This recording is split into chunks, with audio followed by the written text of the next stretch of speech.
잠깐 같이 기도드리겠습니다.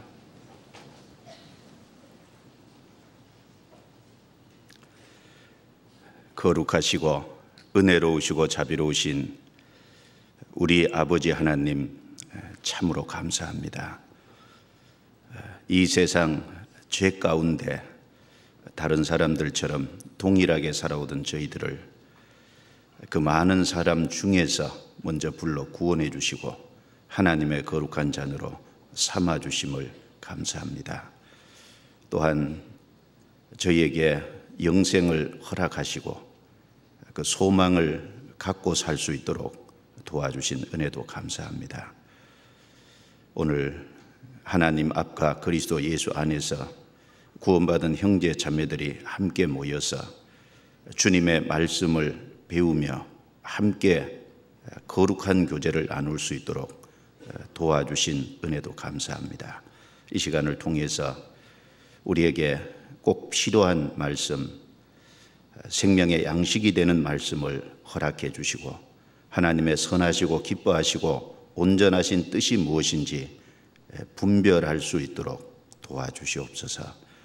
말씀이 우리에게 생명이 되어서 우리의 삶에 힘이 될 수 있도록 도와주시옵소서. 이 시간 공주에서 진행되고 있는 수양에 주님이 함께해 주옵소서.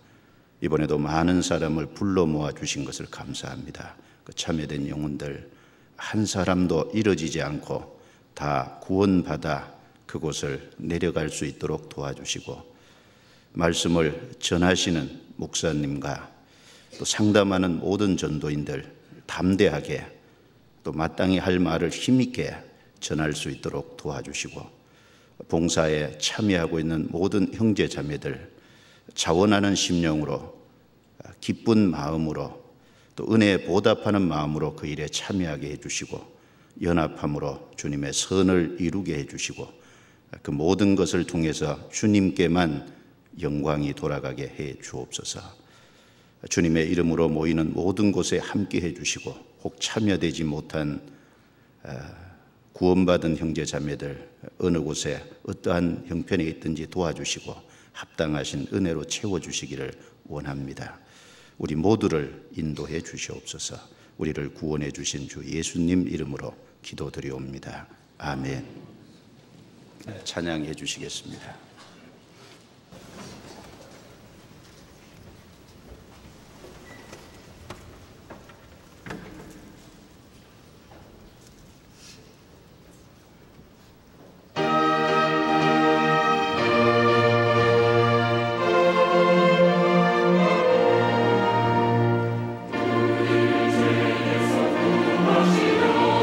주 예수 십자가 지셨으니 기쁨의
이사야 32장 8절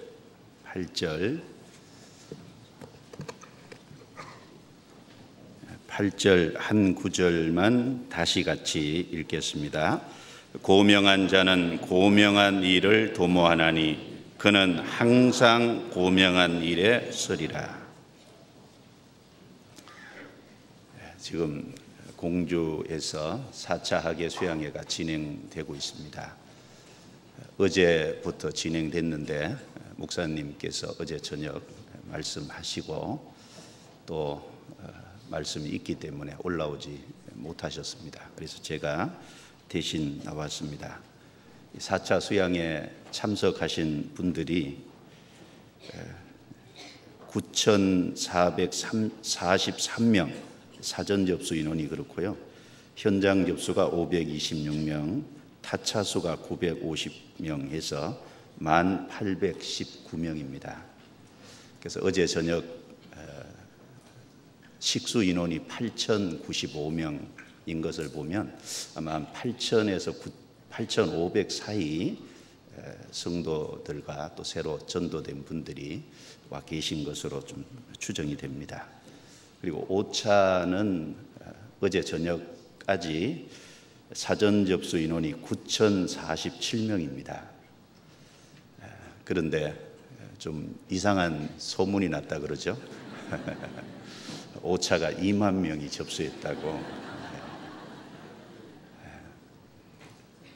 아마 누가 악의적으로 한 것 같지는 않고 아마 대화 중에 5차는 휴가를 하나도 안 내고 올 수 있으니까 한 2만 명은 오지 않을까 그렇게 말을 했는데 옆에서 옮기는 분이 2만 명이 온대요 이렇게 말을 하고 또 하나 건너가서 2만 명이 접수했대요. 뭐 이렇게 말이 와전된 것으로 좀 생각이 됩니다. 그래서 2만 명이 아니고 아직 이제 사전 접수가 9,047명이니까요. 계획하신 분들은 전도하시러 꼭 가시고 또 참여하실 분들은 참여해도 무방하겠습니다. 혹시 2만 명인 줄 알고 안 가시 계획 세웠다 안 가기로 한 분이 계실까 봐 제가 말씀을 드렸습니다. 자, 오늘은 여기 고명한 자라는 제목으로 말씀을 좀 드려보겠습니다. 8절에 보시면 여기 고명한 자라는 말씀이 나옵니다. 고명한 자는 고명한 일을 계획한다고 했고 또 그 고명한 자는 항상 고명한 일에 서리라. 고명한 일에 선다는 말은 고명한 일 쪽으로 선택하게 된다는 말인 동시에 고명한 일을 위해서 항상 살게 된다. 이제 그 뜻일 겁니다. 그래서 특별히 고명한 자가 나와 있는데 이 고명한 자에 대해서 좀 같이 생각을 해보려고 합니다. 먼저 배경과 개요, 말씀드릴 개요를 좀 말씀을 드리고 구체적으로 좀 살펴보겠습니다. 먼저 이 배경을 보면요. 그 이사야 28장부터 31장까지 내용을 쭉 읽어보면 연약한 인간 통치자, 왕이죠. 연약한 인간 통치자와 방백으로 인해서 이스라엘 백성들이 하나님과 멀어지게 되고 결국은 하나님의 심판을 받을 수밖에 없게 됐습니다. 그 가장 큰 책임은 이스라엘의 왕과 지도자의 어떤 그 책임일 겁니다. 그런데 이 이사야 32장 내용에 보면 32장 1절에 보라 장차 한 왕이 의로 통치할 것이요 방백들이 공평으로 정사할 것이며 그 앞의 내용과는 정반대로 앞으로 한 왕이 나타나실 것이다. 물론 그 왕은 그리스도를 말합니다. 그 그리스도께서 오셔서 의로 통치하는 나라가 세워질 것이고 그리고 방백들이 이제 바르게 의로 정사를 펼칠 것을 말씀합니다.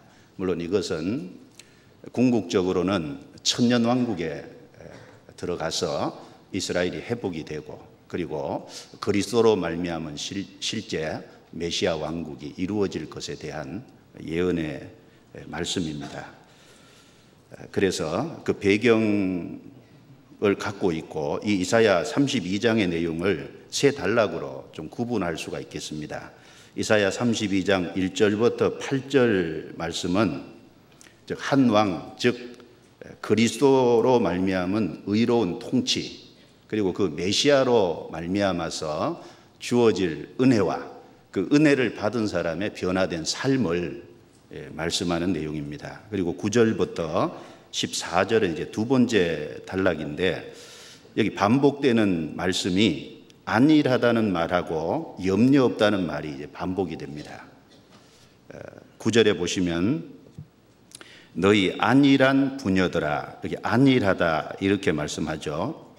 또 중간에 보면 너희 염려 없는 딸들아, 여기 염려 없다고 말합니다. 10절에도 너희 염려 없는 여자들아, 여기 염려 없다고 또 말합니다. 그리고 11절에 너희 안일한 여자들아, 여기 안일하다는 말이 다시 나오죠. 그리고 중간에 보면 너희 염려 없는 자들아, 염려 없다는 말이 다시 나옵니다. 그래서 이 이사야 32장 9절부터 14절이 두 번째 단락인데, 염려 없고 안일한, 그러니까 이 세상의 것으로 만족하고 풍요를 누리고, 그래서 이 장래에 어떻게 될 것은 아무 생각도 없고 그 장래에 대한 준비를 전혀 하지 않는, 결국은 거기에 심판이 임할 것을 말씀한 내용입니다. 물론 이 대상은 여기 여자들아, 부녀들아, 여자를 주로 이제 말씀했는데, 주로 남자는 벌고 쓰는 것은 누가 써요? 여자들이 씁니다. 꼭 여자들만 말한다는 것보다도 그 남유다, 이스라엘의 남유다가 정말 안일하고 염려 없이 그 당시의 어떤 축복, 당시의 어떤 평안만 간구하고 미래의 어떤 하나님의 심판은 생각지 않고 하나님 앞에서 준비 없이 사는, 그것을 이제 심판받을 것에 대한 말씀입니다. 특별히 그 주도적으로 소비하고 이런 것에 어떤 일이 생기면 가장 영향을 먼저 받는 것이 여자들이기 때문에 여자들이라고 언급을 했지만, 실제로는 이제 남유다 이스라엘 백성의 심판을 말한 겁니다. 동시에 이 말은 우리 시대 염려 없고 안일하고 그 세상에 참 풍요를 누리면서 세상 것으로 만족하면서 장래에 하나님의 심판이 있는데 그것에 대해서 전혀 준비하지 않고 살아가는, 그것에 대해서 심판이 있을 것을 말씀한 하나의 그림자, 모형이라고도 할 수 있겠죠. 그리고 15절부터 20절이 세 번째 단락인데, 이 남유다가 안일하고 염려시 거함으로 이제 심판을 받아서 항폐된 내용이 13절, 14절에 나오는데, 이제 그것과는 전혀 대조적으로 15절 이후에서는 하늘에서 성령이 결국은 내려오시고 그로 말미암아 메시아 왕국이 이루어질 그것을 말씀한 겁니다. 물론 이 내용은 예수 그리스도께서 죽으시고 부활 승천하심으로 성령이 임할 것을 말씀한 동시에 그 그리스도로 말미암아 우리에게 주어질 화평과 평안과 안전을 말씀합니다. 그리고 궁극적으로는 메시아 왕국, 천년 왕국에 대한 얘기인 동시에 영원한 천국에 대한 어떤 그림자, 영원한 천국에 대한 말씀이기도 합니다. 그래서 이 단락을 이제 지어서 이제 보면은 세 단락으로 이렇게 구분이 됩니다. 오늘 말씀드릴 그 내용은 여기 고명한 자가 나오는데, 이 고명한 자는 누구인지를 한번 좀 생각을 해보고, 그리고 이 고명한 자는 그리스도로 말미암아 어떤 은혜를 입은 사람이고 또 어떻게 삶이 변화된 사람인지가 여기 이사야 32장에 나와 있기 때문에 그걸 좀 생각해 보고, 그리고 고명한 사람은 어디에 거하는지를, 그리고 장차 어디에 거하게 될 것인지를 좀 생각을 해 보겠습니다. 그리고 고명한 자가 여기 무엇을 한다 그랬냐면 고명한 일을 계획한다 그랬습니다. 고명한 자는 항상 그리고 고명한 일에 서게 된다. 고명한 것을 선택하게 되고 그 고명한 일을 위해서 살게 된다고 여기 말씀했는데 그 내용까지 좀 같이 생각을 해보려고 합니다. 아마 이 중에는 학예 수양회를 통해서 구원받으신 분들도 계시기 때문에 이 말씀을 통해서 구원받은 그리스도인들의 모습을 좀 생각해보고 무슨 일을 해야 될지를 이 시간 좀 말씀을 통해서 함께 일깨워보는 그런 시간이 되었으면 합니다. 먼저 이 고명한 자는 고명한 일을 도모하나니 그는 항상 고명한 일에 서리라. 여기 고명한 자가 나오는데 이 고명하다라는 말은 한문으로 높을 고자 밝을 명자를 썼더라고요. 높고 그리고 밝은 사람, 정말 고명, 뭔가 이 사람이 가치가 어떤 추구하는 어떤 이상이 높고 그리고 이제 밝은 사람, 그런 뜻인 동시에 여기 고명한 자의 반대가 어리석은 자, 게으르한 자로 나오잖아요. 5절에 보시면은 어리석은 자를 다시 존귀하다 칭하지 아니하겠고 게으르한 자를 다시 정대하다 말하지 아니하리니 이는 어리석은 자는 어리석은 것을 말하며 그 마음에 불의를 품어 간사를 행하며 패역한 말로 여호와를 거스리며 줄인 자의 심령을 비게 하며 목마른 자의 마시는 것을 없어지게 함이며 게으르한 자는 그 그릇이 악하여 악한 계획을 베풀어 거짓말로 가련한 자를 멸하며 빈핍한 자가 말을 바르게 할지라도 그리하며니와. 여기 고명한 자의 반대말이 반대로 대조적인 사람이 어리석은 자와 게으르한 자, 그리고 고명한 자와 같은 쪽에 이제 사람이 5절에 보시면 어리석은 자를 다시 존귀하다 칭하지 아니하겠고 고명한 자는 다른 말로 존귀한 사람을 말하는 거예요. 그리고 게으르한 자를 다시 정대하다 말하지 아니하리니 고명한 자는 다른 말로 정대한 사람을 말합니다. 정대하다는 말도 얼른 들으면 이게 무슨 말이냐 그러는데 이 바를 정자와 큰 대자를 썼더라고요. 그러니까 이제 바르고 큰 사람을 말합니다. 인생을 바른 가치관을 갖고 바르게 살아감으로 큰 사람이라고 일컬어지는 사람, 그런 사람이 정대한 사람. 그러니까 이 고명한 사람, 존귀한 사람, 그리고 정대한 사람, 이런 쪽이 이제 같은 부류고 어리석고 게으르한 자는 이제 반대쪽입니다. 이 어리석은 자라고 할 때 이 어리석은 자라는 이 단어가요 히브리어로 나발입니다. 나발 성경에 이름 나오는 사람 있죠. 나발, 히브리어로 나발이에요. 그리고 미련한 사람, 그리고 속이 텅 빈 자, 이런 뜻인데 어리석은 자 이름이 나발입니다. 그 사무엘상 25장에 보면 후에 다윗의 아내가 된 아비가일의 남편이었던 사람이 그 나발이라는 사람입니다. 이 나발이라는 사람은 양을 치는 사람인데 다윗이 이 양을 칠 때 이 나발의 목자들을 많이 도와줬어요. 그래서 이 목자들이 서로 다투지 않게 하고 또 그 목자들이 어려움을 겪을 때 다윗의 목자들이 도와주고, 그래서 이 나발은 다윗에게 많은 은혜를 받은 사람입니다. 그런데 다윗이 사울에게 쫓겨다닐 때, 그리고 가장 어려운 시기에 먹을 것이 없어서 자기의 소년들을 이 나발이라는 사람이 양의 털을 깎는다는 소식을 듣고 먹을 것을 좀 구했어요. 그런데 나발이 그 다윗이 보낸 소년들에게 다윗이 누구냐, 이새의 아들이 누구냐, 나는 그런 사람 모른다. 그리고 근일에 자기 주인에게서 억지로 떠나는 종이 많다고 하더니 다윗은 그 중에 한 사람이 아니냐, 그러면서 무시하고 그리고 먹을 것을 주지 않았습니다. 자기는 과거에 많은 은혜를 받았으면서 다윗에게, 그런데 다윗이 어려움에 처해 있을 때 그 다윗에게 아무것도 주지 않고 그 다윗을 오히려 조롱하고 조소했습니다. 다윗이 그 말을 들었어요. 다윗이 화가 났죠. 그래서 자기 소년들, 자기를 따르는 사람들을 이끌고 이 나발을 멸하려고 갔습니다. 그런데 아비가일이 그 소식을 들었어요. 그래서 아비가일이 먹을 것을 준비해서 다윗을 중간에서 막아서서 지혜롭게 행함으로 다윗이 나발을 멸하라는 계획을 중지하고 결국은 돌아섰습니다.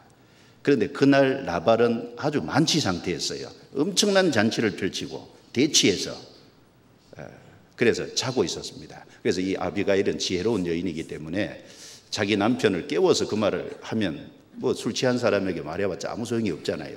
그 다음날 아침까지 기다렸다가 아침에 그 나발에게 어제 있었던 일을 이야기해 줬어요. 그러니까 나발이 그 말을 들을 때 몸이요 돌처럼 굳어버렸어요. 너무 큰 충격이 됐겠죠. 또 하나님의 심판입니다. 그래서 열흘 뒤에 그 나발이 죽었습니다. 그 나발은 다윗은 하나님께 기름 부음 받은 자잖아요.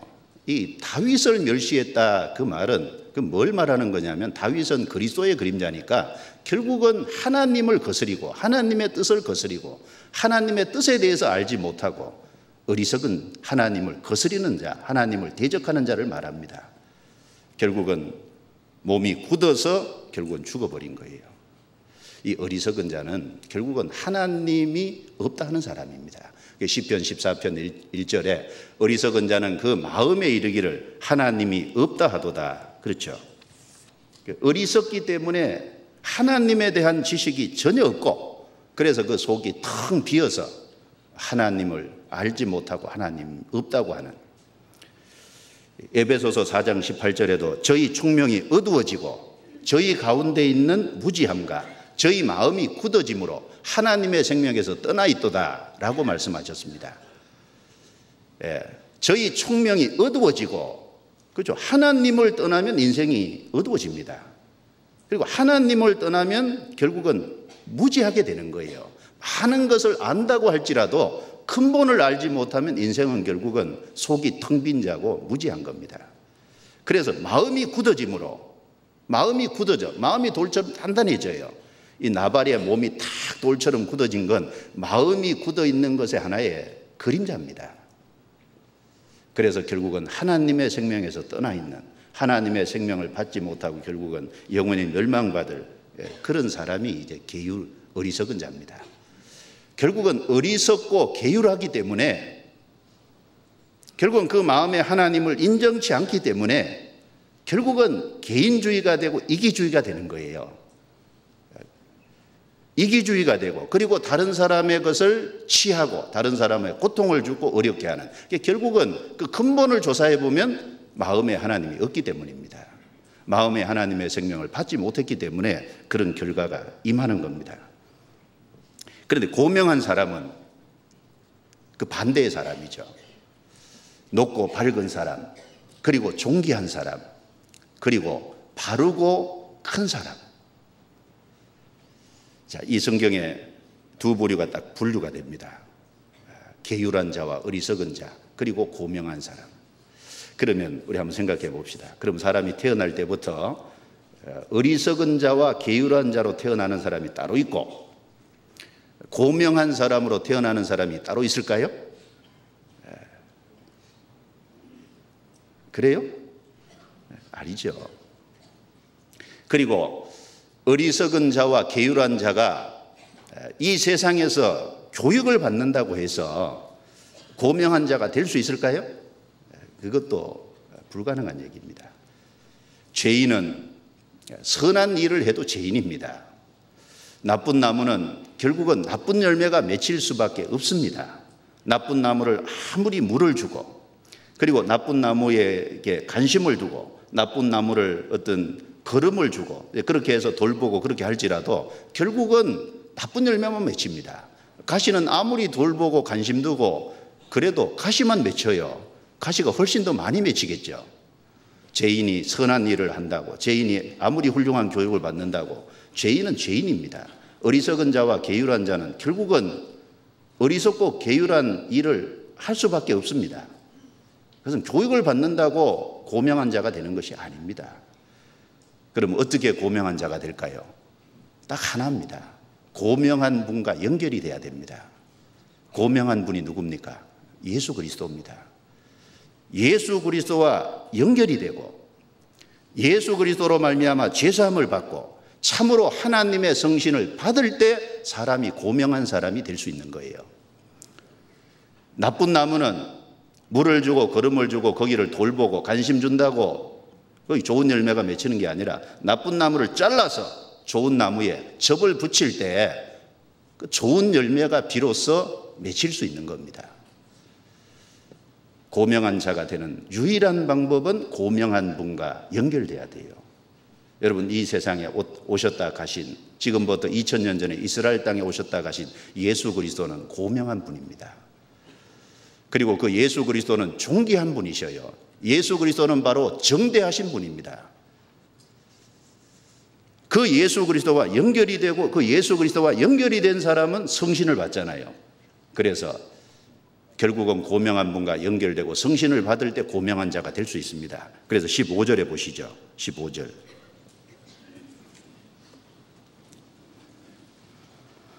15절 같이 읽겠습니다. 필경은 위에서부터 성신을 우리에게 부어주시리니 강야가 아름다운 밭이 되며 아름다운 밭을 삼림으로 여기게 되리라. 자, 필경은 위에서부터 성신을 우리에게 부어주시리니 어리석은 자와 게으른 자가 고명한 자가 될 수 있는 유일한 방법은 위로부터 성신을 받는 겁니다. 위로부터 성신을 받을 때 광야가 아름다운 밭이 되며 광야 같은 우리 인생이 아름다운 밭과 같은 인생으로 변화될 수 있는 거예요. 우리가 구원받기 전에는 게으른 자, 어리석은 자에 속했습니다. 우리가 구원받기 전에는 광야 같은 그런 인생을 살았습니다. 광야는 거기에 물이 없고 메마르고 척박하고 참 거기에 어떤 만족이 없고, 그런데 구원받은 이후에 아름다운 밭은 뭐예요? 아름다운 밭은 거기에 물이 주어지고 물이 넉넉하니까 거기에 씨를 뿌리면 싹이 나고 그리고 거기에 온갖 열매들이 맺히는 그 아름다운 인생으로, 광야 같은 인생에서 아름다운 인생으로 바뀌는, 그게 위에서부터 성신을 받는 길입니다. 성경에, 구약 성경에 보면은 성신을 부어주실 것에 대한 많은 예언의 말씀이 있죠. 그리고 예수님이 십자가에 죽으시고 부활 승천하심으로 성령이 참으로 임하셔서 오순절에 그 예수님이 십자가에 이르는 복음이 완성된 복음을 전하고 그 성령께서 그 사실을 깨닫게 하고 깨닫게 한 그 성령께서 우리 영혼 속에 들어오시잖아요. 그리고 우리 영혼 속에 들어오실 때 비로소 광야 같은 인생이 아름다운 인생으로 바뀌는 겁니다. 자, 한번 보시죠. 잠언 1장입니다. 잠언 1장에도 이런 말씀 하셨죠.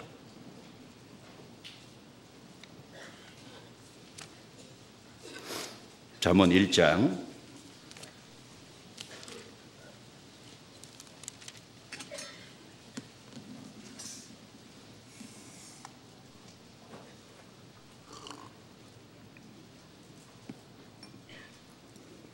1장 22절부터 23절입니다.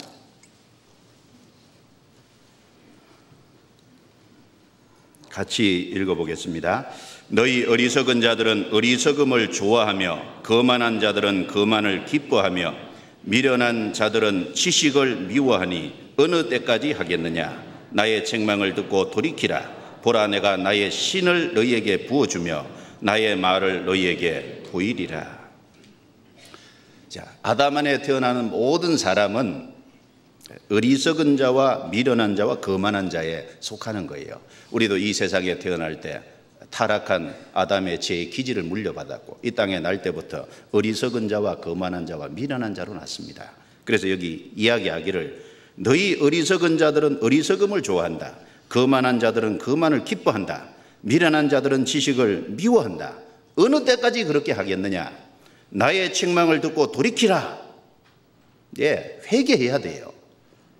우리가 참으로 하나님이 살아계신다는 걸 알고 우리가 하나님 앞에 죄인 된다는 걸 알고 우리가 참으로 어리석고 거만하고 미련한 것을 알 때 참으로 거기서 돌이키게 되는 겁니다. 나의 책망을 듣고 돌이키라.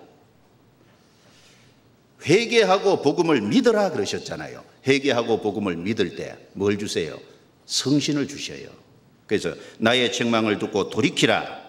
보라, 내가 나의 신을 너희에게 부어주며, 여기 신이 성령이시죠. 성령을 너희에게 부어주며, 그리고 성령을 부어주는 동시에 나의 말을 너희에게 보이리라. 남은 인생을 살아가는 동안 하나님의 말씀을 깨닫게 하고 하나님의 뜻을 보이게 함으로 하나님의 뜻 가운데 순종하고 걸어가도록 하나님께서 만드시는 겁니다.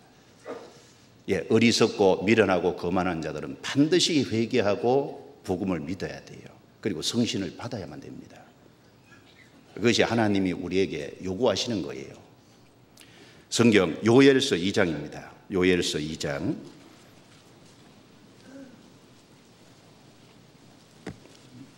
다니엘, 호세아, 요엘서입니다.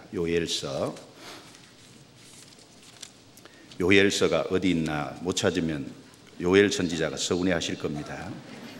요엘서 2장.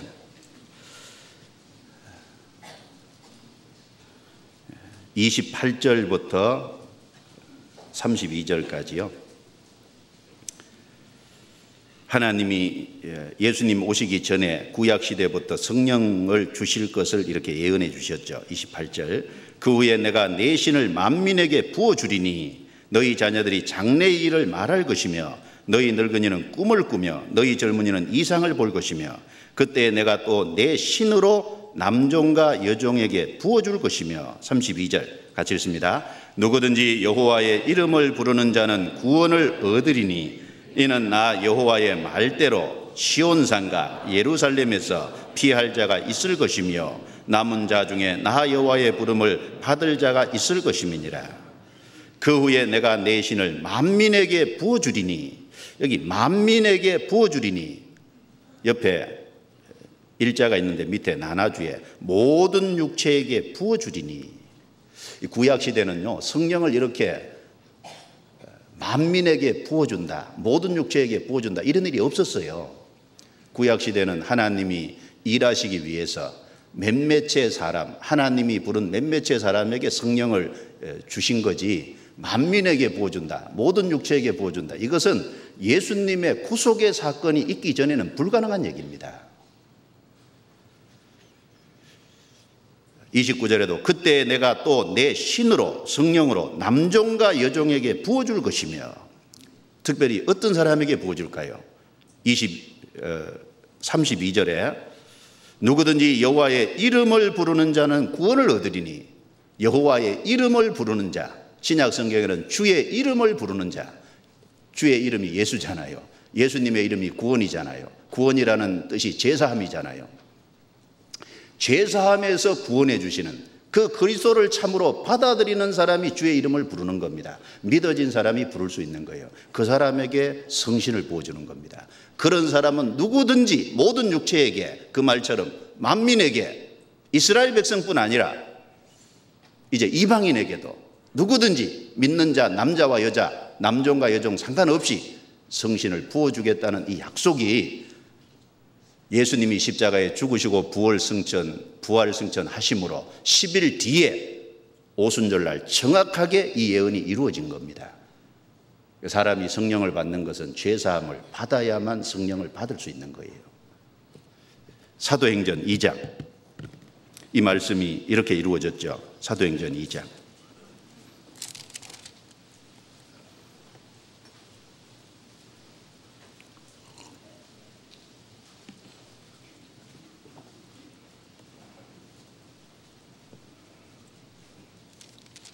사도행전 2장 찾으셨으면 오순절에 베드로에게 성령이 임했고 120명에게 성령이 임했고 그 120명 중에 베드로가 그 무리 중에 일어나서 설교를 했습니다.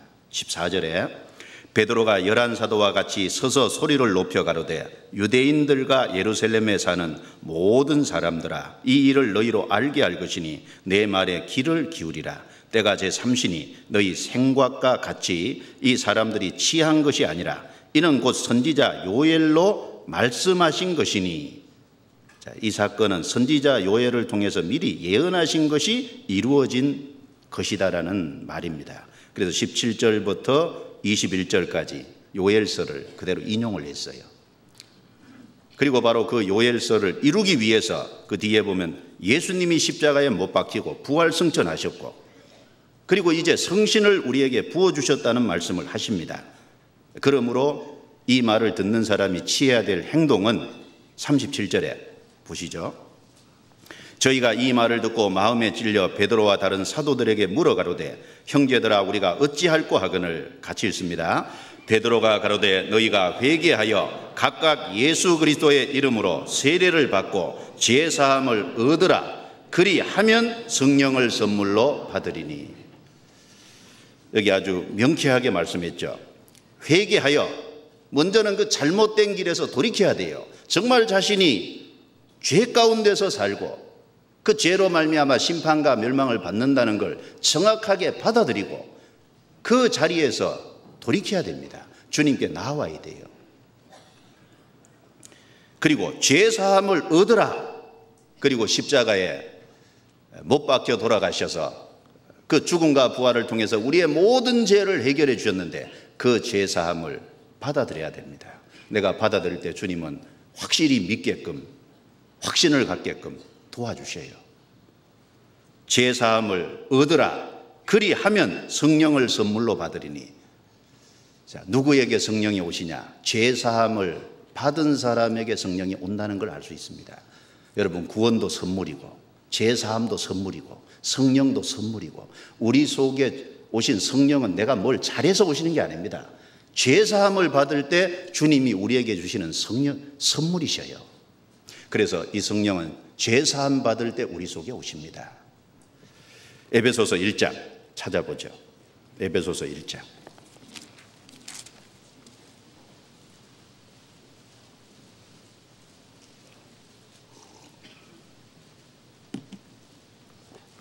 에베소서 1장 6절 7절을 같이 읽겠습니다. 이는 그의 사랑하시는 자 안에서 우리에게 거저 주시는 바 그의 은혜의 영광을 찬미하게 하려는 것이라. 우리가 그리스도 안에서 그의 은혜의 풍성함을 따라 그의 피로 말미암아 구속 곧 제사함을 받았으니. 그리스도 안에서 그의 은혜의 풍성함을 따라, 우리가 뭘 잘한 것이 아니죠. 그분이 베푸신 은혜의 풍성함으로 인해서 그의 피로 죄사함을 받았으니, 이 죄사함을 확실히 해주신 겁니다.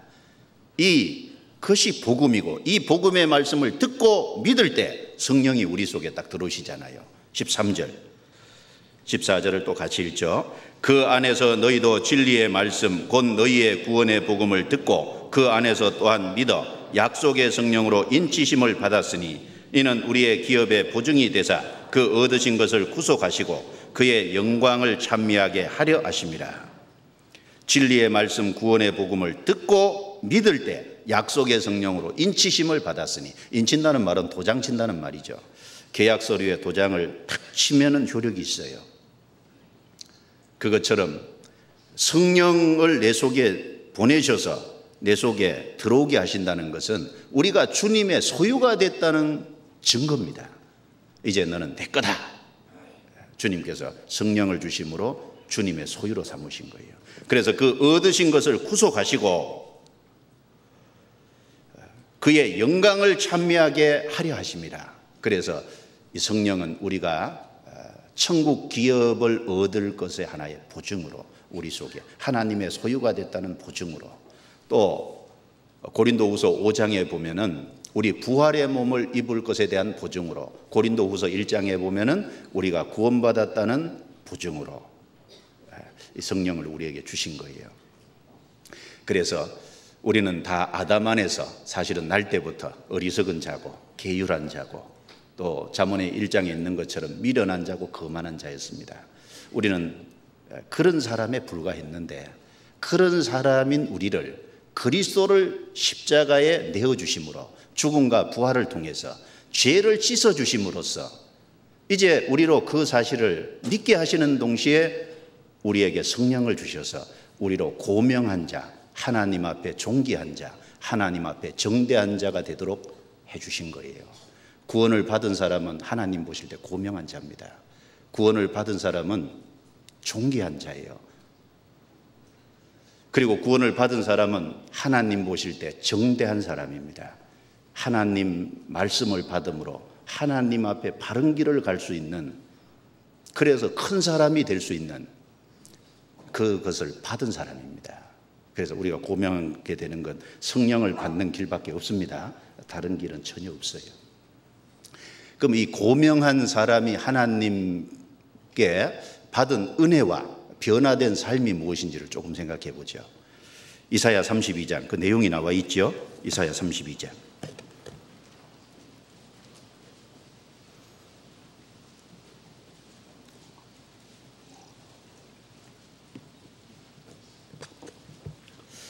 이사야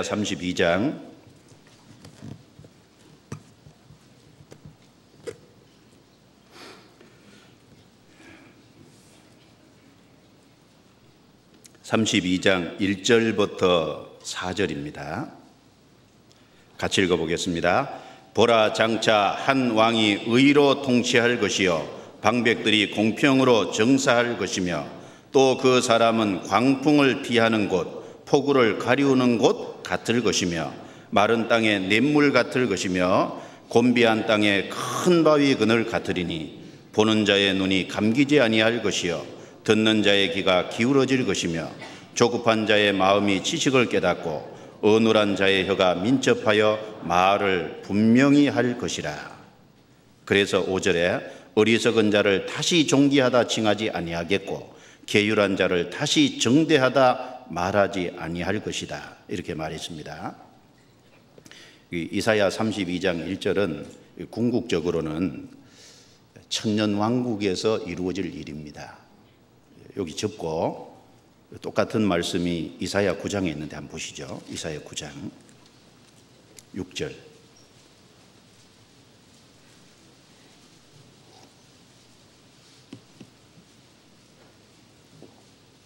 이사야 9장 6절. 이는 한 아기가 우리에게 낳고 한 아들을 우리에게 주신 바 되었는데 그 어깨에는 정사를 메었고 그 이름은 기묘자라 모사라 전능하신 하나님이라 영존하시는 아버지라 평강의 왕이라 할 것임이라. 7절은 같이 읽습니다. 그 정사와 평강의 더함이 무궁하며 또 다윗의 위에 앉아서 그 나라를 굳게 세우고 자금 이후 영원토록 공평과 정의로 그것을 보존하실 것이라. 만군의 여호와의 열심히 이를 이루시리라. 여기 이사야 9장 6절은 예수님의 초림이죠. 이사야 9장 7절은 예수님의 재림입니다. 초림과 재림이 여기 붙어 있습니다. 한 아기가 우리에게 났다. 2000년 전에 이스라엘 땅에 마리아를 통해서 한 아기가 태어났잖아요. 한 아들을 우리에게 주셨는데 하나님의 독생자입니다. 하나님의 독생자를 하나님이 우리에게 주신 거예요. 그것은 그분의 이름이 전능하신 하나님이라. 하나님이 사람이 되신 겁니다. 그 초림으로 말미암아 우리를 구원하는 일을 완성하셨어요. 그리고 재림하시면 7절에 그 정사와 평강의 더함이 무궁하며 또 다윗의 위에 앉아서 그 나라를 굳게 세우고, 실제 예수님께서 다윗의 위에 앉는 것은 재림으로 말미암아 천년왕국이 이루어질 때잖아요. 그래서 다윗의 위에 앉아서 공평과 정의로 그것을 보존하실 것이라. 만군의 여호와의 열심히 이를 이루시리라. 하나님은 열심히 특심하신 분입니다. 하나님 말씀하신 것을 문자적으로 다 이루어가는 거예요. 초림으로 말미암아 복음을 완성하시고 그 복음을 전하는 것을 이루어 가시잖아요.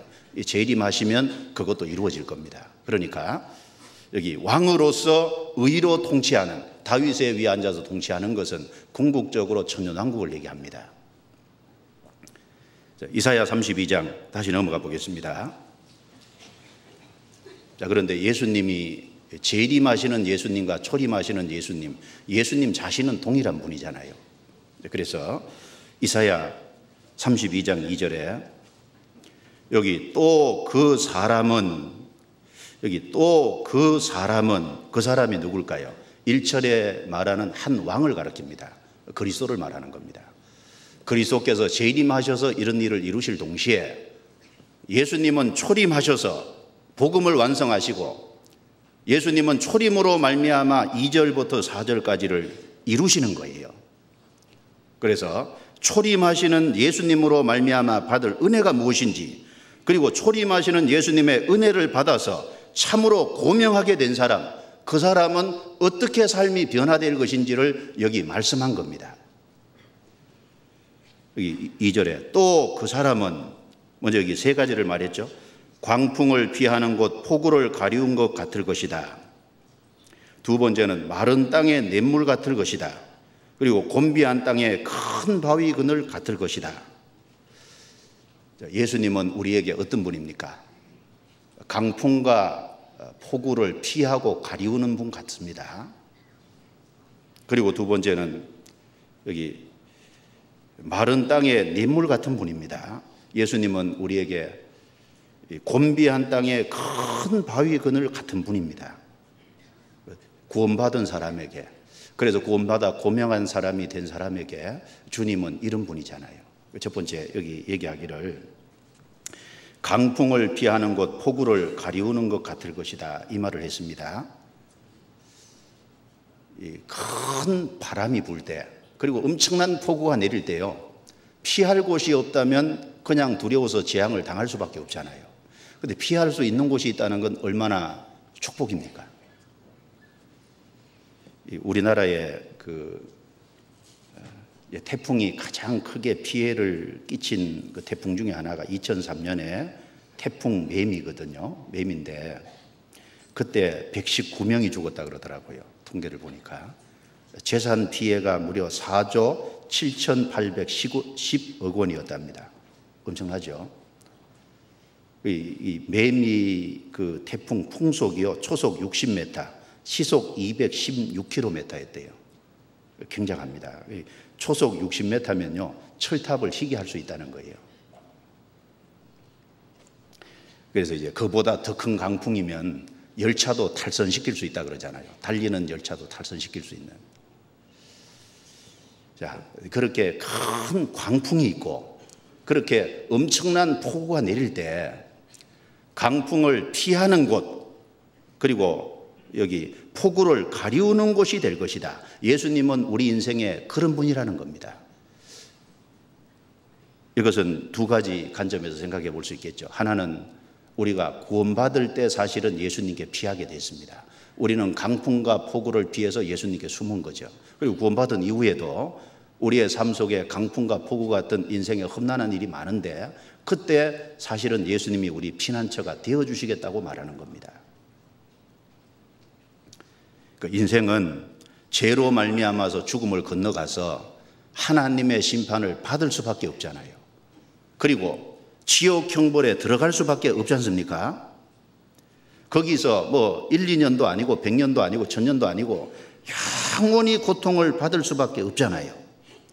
그것이 광풍과 폭우 아닙니까? 그것은 이 땅의 어떤 강풍과 폭우보다도 훨씬 고통스러운 겁니다. 사람이 죄로 말미암아 심판과 멸망을 받아 영원히 지옥 들어가는, 그게 일종의 강풍과 폭우인데 그것을 피할 수 있는 유일한 길로 그리스도를 주셨잖아요. 우리는 그리스도로 말미암아 죄사함을 받고 거기서 건짐을 받은 겁니다. 그 심판에서도 건짐받고 그 지옥에서도 인생이 건짐받았잖아요.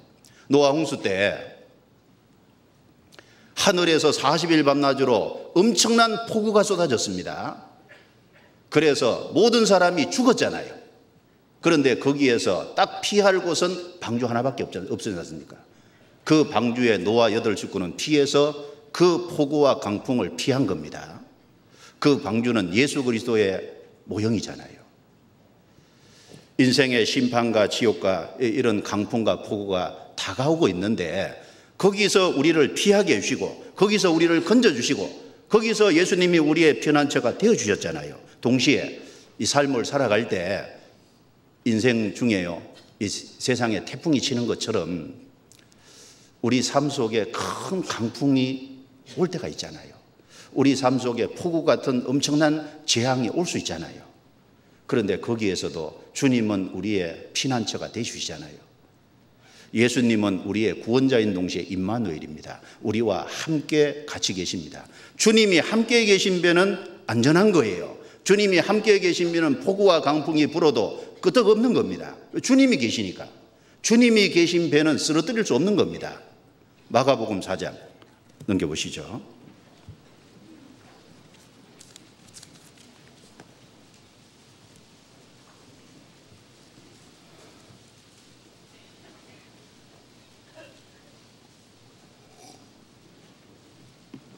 마가복음 4장 35절부터 41절입니다. 제가 읽어보겠습니다. 그날 저물 때에 제자들에게 이르시되 우리가 저편으로 건너가자 하시니 저희가 무리를 떠나 예수를 배에 계신 그대로 모시고 가매 다른 배들도 함께 하더니 큰 강풍이 일어나며 물결이 부딪혀 배에 들어와 배에 가득하게 되었더라.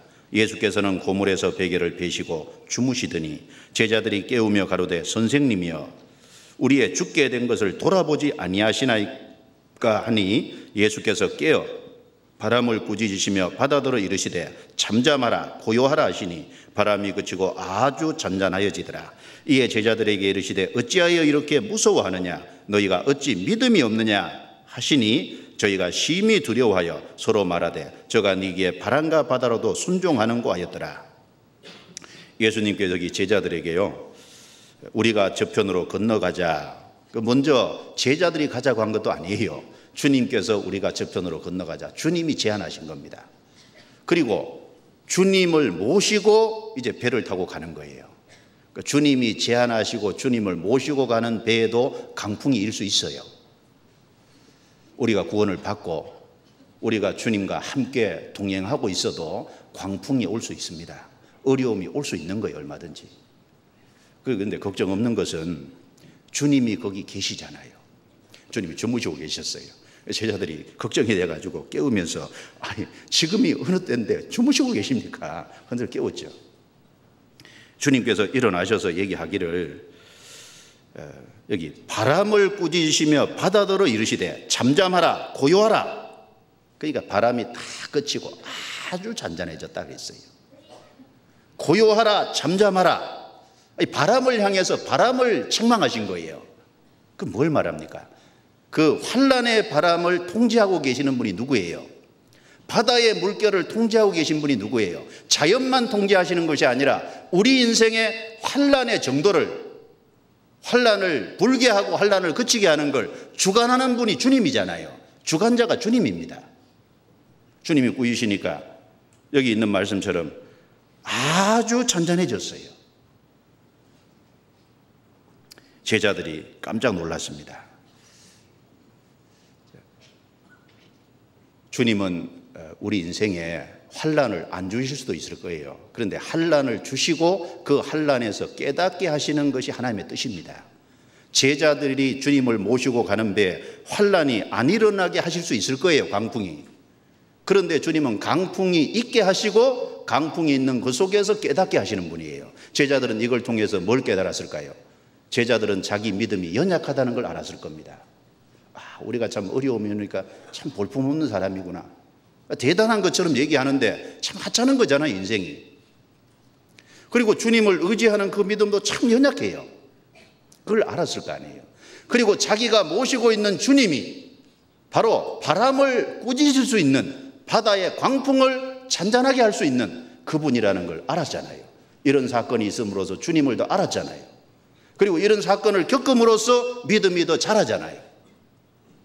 주님은 우리 인생에 환란의 바람, 광풍을 불게 하시는, 그리고 불게 하심으로 거기서 주님을 더 알아가게 하시고 우리 연약함을 발견하게 하시고 거기서 믿음을 더 든든케 세워가도록 하시는 분이 주님이십니다.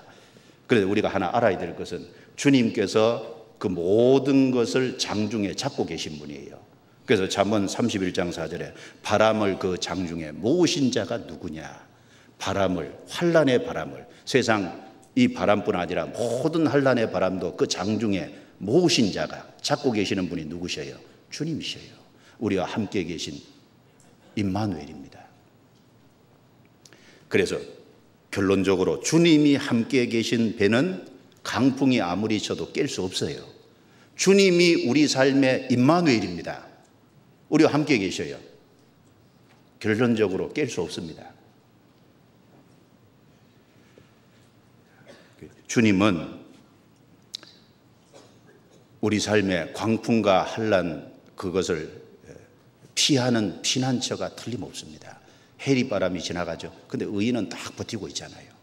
잠언 10장 25절에 보면 해리바람이 지나가면 악인은 없어져도 의인은 사자같이 담대하니라. 예, 큰 광풍이 지나가면은, 세상에 환난의 바람이 지나가면 악인은 다 없어질 거예요. 그러나 의인은 사자같이 담대하니라. 의인은 거기 딱 버티고 서 있습니다. 왜요?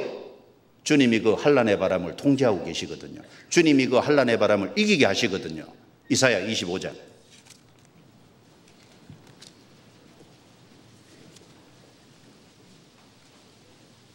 이사야 25장 4절입니다.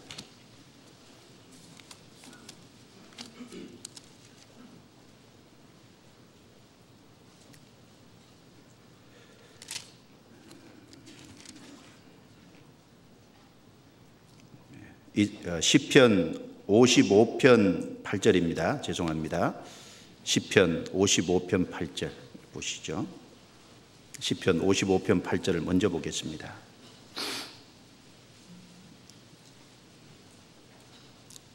시편 55편 8절 같이 읽겠습니다. 내가 피난처에 속히 가서 폭풍과 강풍을 피하리라 하였도다. 이 다윗의 시인데요. 내가 피난처에 속히 가서 폭풍과 광풍을 피하리라. 이 다윗의 생애에 보면은 폭풍과 강풍이 많이 불었죠. 사울이라는 폭풍과 강풍도 다윗의 인생에 불었고, 그리고 또 자기가 잘못한 것이기는 하지만은 이 우리아의 아내 밧세바를 취하고 우리아를 죽게 만드는 그것을 통해서도 광풍과 폭풍이 다윗에게 크게 임했습니다. 그리고 자녀들 사이에 칼부림이 나는 강풍과 폭풍도 다윗에게 왔습니다. 그리고 다윗의 인생 속에 자기 아들이 자기를 왕위에서 쫓아내고 왕위를 찬탈하는 그 강풍과 폭풍도 자기에게 임했잖아요. 다윗의 인생 속에 얼마나 많은 광풍과 폭풍이 지나갔는데, 다윗은 내가 피난처에 속히 가서, 그럴 때마다 피난처에 속히 가서 폭풍과 강풍을 피하리라. 주님이 우리의 피난처가 되어주시는 거예요. 피난처가 되어주시니까 해리바람이 지나가도 의인은 거기 딱 버티고 서 있을 수 있는 겁니다. 시편, 그 옆에 57편입니다. 이 시편 57편은 다윗이 사울을 피해서 굴에 있던 때죠. 다윗이 여기 뭐라고 고백했는지 한번 봅시다. 1절에 같이 읽어봅니다. 하나님이여 나를 긍휼히 여기시고 나를 긍휼히 여기소서. 내 영혼이 주께로 피하되 주의 날개 그늘 아래서 이 재앙이 지나가기까지 피하리이다. 다윗은 인생에 어려움이 있을 때마다 주께로 피하되 주님이 자기 피난처 되심을 알았습니다. 그래서 주의 날개 그늘 아래서 이 재앙이 지나가기까지 피하리이다. 사울에게 10년 이상 쫓겨다녔는데 다윗은 그 사울에게 쫓겨다니는 그 중에 하나님을 피난처로 삼았습니다. 이사야 아까 25장을 다시 찾습니다. 이사야 25장 4절입니다.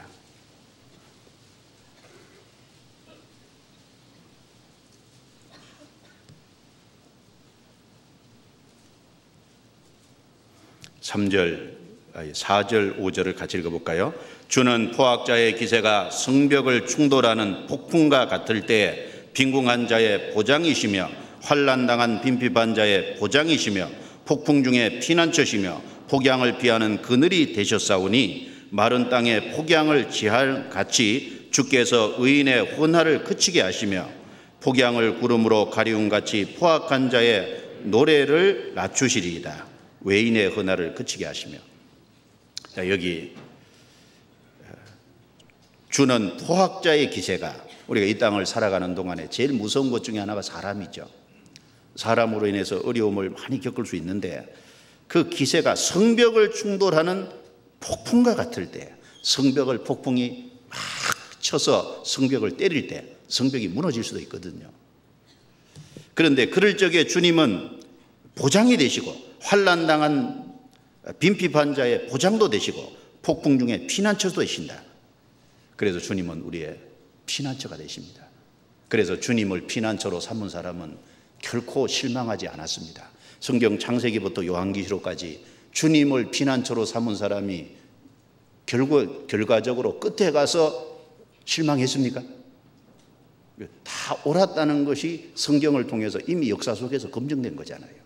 우리도 주님이 우리 피난처가 되시니까 폭풍 중에 피할 곳이 되시며 폭우 중에 가리우는 자가 되신 것처럼 우리 삶에 그런 피난처가 되어 주십니다. 우리도 주님을 지금 현재 어려운 가운데 있더라도 그 주님을 피난처로 삼는다면 종국에 가서는 후회하지 않을 겁니다. 지금은 어려움이 있을 수도 있겠죠. 그걸 통해서 주님을 더 알게 하고, 그걸 통해서 우리의 연약함을 발견하고, 그걸 통해서 주님 앞에 믿음을 더 굳건히 하기 위해서 허락할 수도 있는데, 종국에 가서는 결국은 기쁨이 되고 종국에 가서는 후회하지 않을 겁니다. 왜? 주님이 다 막아주시니까요. 성경 시편 5편입니다. 찾아보죠. 시편 5편. 자, 이렇게 되겠죠.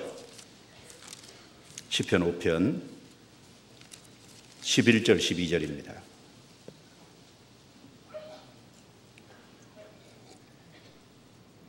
같이 읽겠습니다. 오직 주에게 피하는 자는 다 기뻐하며 주의 보호로 인하여 영영이 기뻐 외치며 주의 이름을 사랑하는 자들은 주를 즐거워하리이다. 여호와여, 주는 의인에게 복을 주시고 방패로 한같이 은혜로 저를 호위하시리이다. 자, 주님을 피난처로 삼은 사람은 다 기뻐하며, 결국은 다 기뻐하게 될 겁니다. 그리고 주님의 보호하심으로 인해서 영영이 기뻐 외치게 될 겁니다. 즐거워하게 될 겁니다. 왜냐하면 방패로 한같이 은혜로 그 사람을 항상 호위해 주시기 때문에 그렇습니다. 그래서 첫 번째는 이 고명한 자가 된 사람, 주님은 이 사람에게 폭풍 중에 피난처가 되고 폭우 중에 가리우는 곳이 첫 번째 되시는 겁니다. 즉 인생의 피난처가 되어주시고 보호자가 되어주시겠다는 겁니다. 그리고 두 번째는 마른 땅에 냇물 같다 그랬잖아요. 물은 인생에서 없어서는 안 될 절대적인 거죠. 물이 없으면 어떻게 해요? 갈증이 일어나잖아요. 그리고 점점 기갈하면 결국은 오랫동안 물을 먹지 못하면 결국은 인생은 죽을 수밖에 없습니다. 그런데 그 메마른 땅에 냇물이 있다면 얼마나 큰 기쁨이 있겠습니까? 그 갈증이 있는 그때 냇물을 마시면 그 갈증이 해갈이 될 수 있고, 그리고 그 물을 충분히 마시면 만족하잖아요. 마른 땅에 냇물 같을 것이라는 것은 우리 인생에 참된 만족을 주실 것을 말씀한 거잖아요. 주님은 우리 인생에 참된 만족을 주십니다. 우리를 죄에서 구원하시고 심판과 지옥에서 건져주시고, 그래서 우리에게 천국을 약속하시고 영생을 주시고 구원받은 우리 삶에 성령을 주셔서 성령의 인도하심이 있고 우리 삶에 영혼의 만족을 주시는 것을 통해서 우리에게 실제 만족을 주시는 분이잖아요. 마른 땅에 냇물 같은 분입니다. 이사야 55장 한번 찾아보죠. 자, 이것도 우리가 구원받음으로 우리를 만족해 하시고 우리 인생에 구원받은 이후에도 만족해 하십니다. 이사야 55장 3절입니다. 이사야 55장 3절 1절부터 제가 읽어볼게요. 너희 목마른 자들아 물로 나오라. 돈 없는 자도 오라. 너희는 와서 사 먹되 돈 없이 값없이 와서 포도주와 젖을 사라. 3절은 같이 읽습니다. 너희는 귀를 기울이고 내게 나와 들으라. 그리하면 너희 영혼이 살리라. 내가 너에게 영원한 언약을 세우리니 곧 다윗에게 허락한 확실한 은혜니라. 너희 목마른 자들아.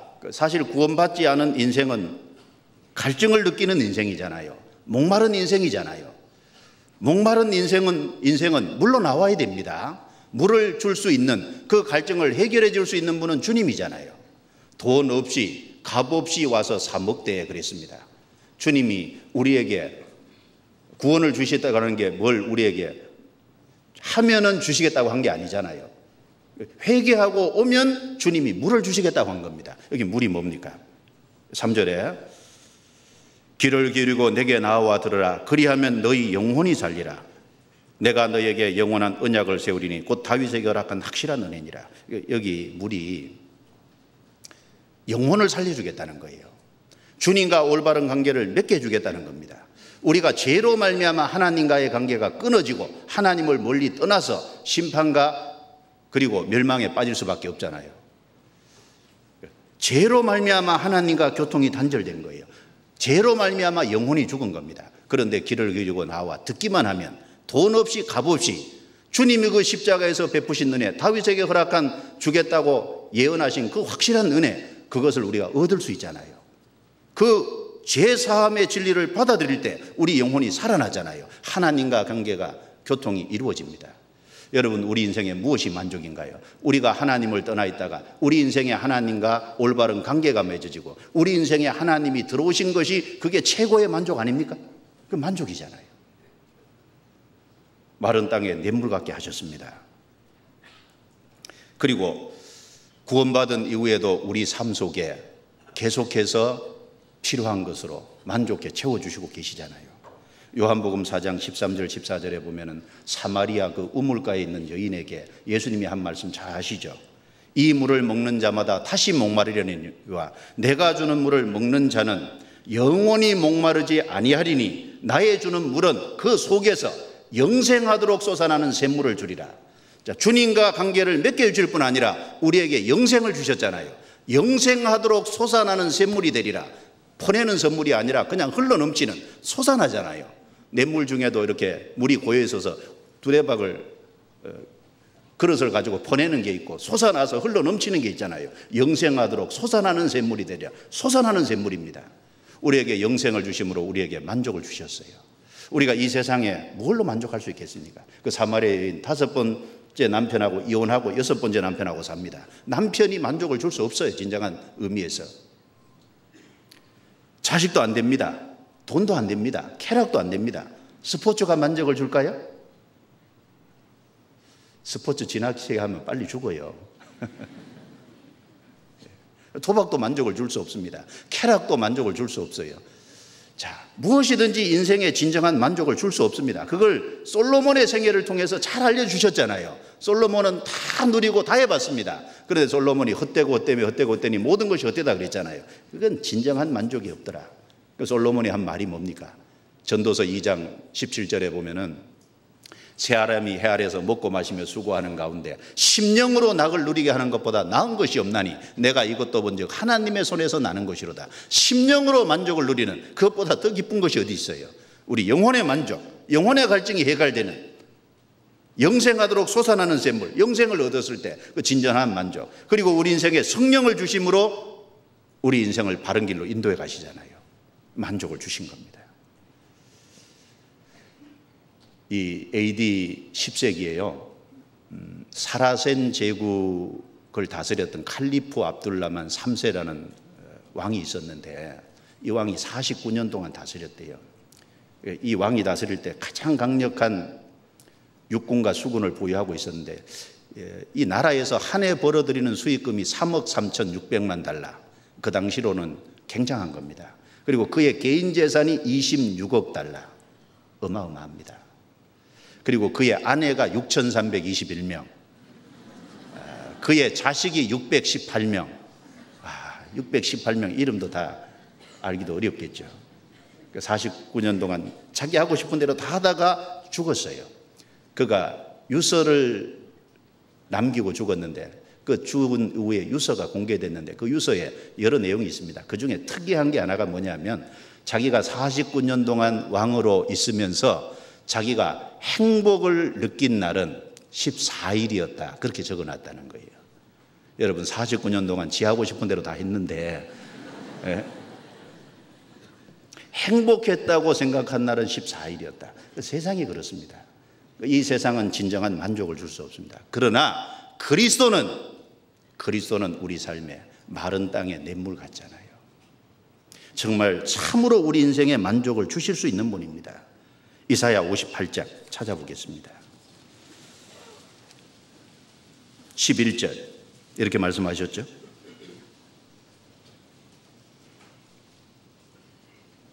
같이 읽겠습니다.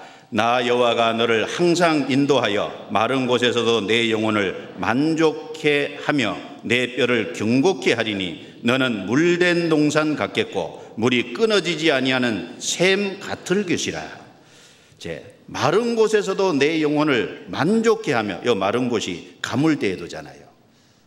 인생에 어떤 어려움이 있을 때도 내 영혼을 만족해 해서 물된 동산 같게 끊어지지 않는 샘물 같을 하실 것이라고 말했습니다. 시편 103편 1절부터 5절에 보면요, 내 영혼아 여호와를 송축하라. 내 속에 있는 것들아 다 여호와를 송축하라. 내 영혼아 여호와를 송축하며 그 모든 은택을 잊지 말지어다. 여러분, 그 모든 은택, 내 속에 있는 것들아 다 여호와를 송축하라. 내 영도 있고 내 마음도 있고 내 생각도 있고 내 속에 있는 것들이 다 하나님을 송축하기를 시편 기자는 바랐습니다. 왜요? 시편 103편 그 3절부터 5절에 보면은 저가 내 모든 죄악을 사하시며 내 모든 병을 고치시며 내 생명을 파멸해서 구속하시고 인자와 진리로 관을 씌우시며 내 소원을 만족케 하사 내 청춘으로 독수리같이 새롭게 하시는도다. 그래서 송축하라고 했어요. 내 모든 죄를 사하셨죠. 나를 파멸해서 구속하셨죠. 그리고 인자와 영화로 나에게 관을 씌우셨죠. 관은 영광입니다. 주님이 우리를 구원하셔서 우리에게 영생을 주시고 이 땅에 살아가는 삶 동안에 함께 하시고 우리에게 하나님의 자녀라는 놀라운 권세를 주시고 천국 기업을 상속해 주셨습니다. 그리고 내 청춘으로 독수리같이 새롭게 내가 실패한 인생, 내가 부족한 인생, 절망적인 인생인 그곳에서 건져서 새롭게 살 수 있는 새 인생을 살고 새 삶을 살 수 있게 하는 그걸 주셨잖아요. 그리고 내 소원을 만족케 하사 우리의 소원을 이루어 가시는 중이잖아요. 내 소원을 이루어 주심으로 내 영혼을 만족해 가시고 계십니다. 그러니까 우리는 여호와를 송축해야죠. 내 속에 있는 것들아 다 여호와를 송축하라. 그리고 마른 땅에 냇물 같다고 했는데 우리 인생에 꼭 필요한 것이, 우리 영혼에 꼭 필요한 것이 말씀인데 주님은 말씀을 계속해서 우리에게 공급해 주심으로 우리 영혼에 기쁨을 주고 계시잖아요. 말씀을 들을 때 기쁨이 있죠. 말씀을 들을 때 즐거움이 있습니다. 내 인생이 공고하더라도 말씀을 들으면 힘이 나요.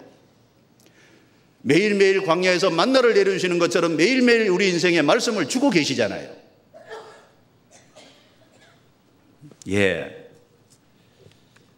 마른 땅에 냇물 같다 이 말씀처럼 우리 인생을 만족해 해주고 계십니다. 그리고 그리스도는 곤비한 땅에 큰 바위 그늘 같다고 했습니다. 곤비한 땅에, 여러분 뜨거운 태양 아래 광야에 피할 곳이 하나도 없는 곳에 큰 바위가 하나 있다면 그 바위가 그늘이 돼주겠죠. 마른 땅에 작은 바위가 아닙니다. 큰 바위예요. 큰 바위 그늘 같으리니. 그리스도는 우리가 참으로 쉴 수 있고 안식할 수 있는 곳입니다. 우리는 이 세상에 살고 있지만 이 세상 어디에도 진정한 안식이 없잖아요. 가정에 가도 좀 해야 될 일이 있고 직장 가도 해야 될 일이 있고 여러 가지 일이 있는데 우리가 그리스도 안에서 쉬잖아요. 그리스도 안에서 우리가 안식합니다. 안식할 수 있는 곳이 어디겠어요?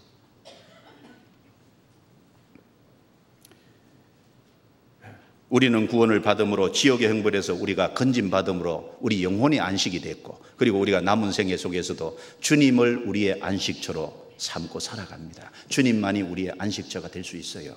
요한복음 8장 찾아보겠습니다.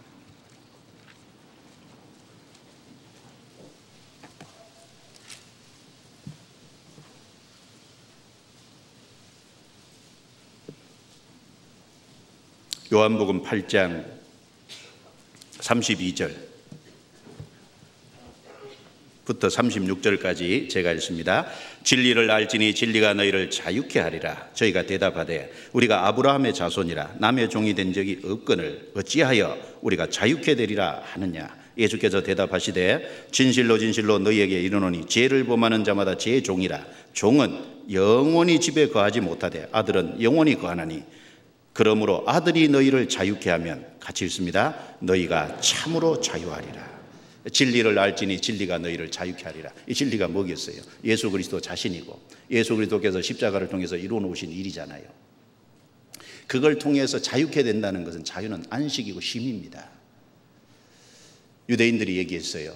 아니, 우리가 남의 종이 된 적이 없는데 왜 우리로 자유케 되리라고 합니까? 사실은 남의 종이 된 적이 없다는 말도 거짓말입니다. 지금 로마의 지배를 받고 있잖아요. 그 육신적으로 지배받는 것보다 그들의 영혼이 안식이 없는 것이 더 큰 문제예요. 그래서 예수님이 죄를 범하는 자마다 죄의 종이라. 죄 가운데 죄를 해결하지 못하면 그건 진짜 종이라는 거예요. 종은 영혼이 집에 거하지 못하되 종은 아들이 될 수 없습니다. 그래서 하나님의 집에 거할 수 없어요. 아들은 영혼이 거하나니 아들이 너희를 자유케 하면 참으로 자유하리라. 아들이 바로 하나님의 독생자가 오셔서 십자가에서 우리 죄를 해결해 주심으로, 그래서 우리로 참으로 심판과 멸망에서 자유케 주셨잖아요. 우리에게 안식을 주셨잖아요. 그래서 마태복음 11장 28절에 수고하고 무거운 짐진 자들아 다 내게로 오라. 내가 너희를 쉬게 하리라. 우리는 수고하는 인생입니다. 그리고 제일 무거운 짐을 주고 있습니다. 다 내게로 오라. 주님이 우리를 초청하셨어요. 내가 너희를 쉬게 하리라. 주님만이 우리의 죄짐을 벗겨줄 수 있고 주님만이 우리의 영혼에 참된 안식과 평화, 쉼을 줄 수 있습니다. 구원받은 사람은요, 이제 쉬는 거예요. 구원받은 사람은 무엇에 쉬냐? 구원받는 노력을 더 이상 할 필요 없잖아요. 그렇죠?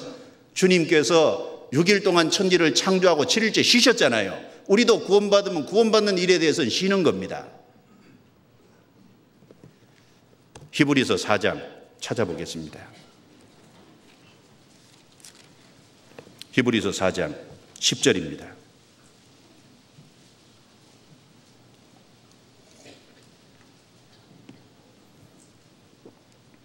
히브리서 4장 10절 같이 읽겠습니다.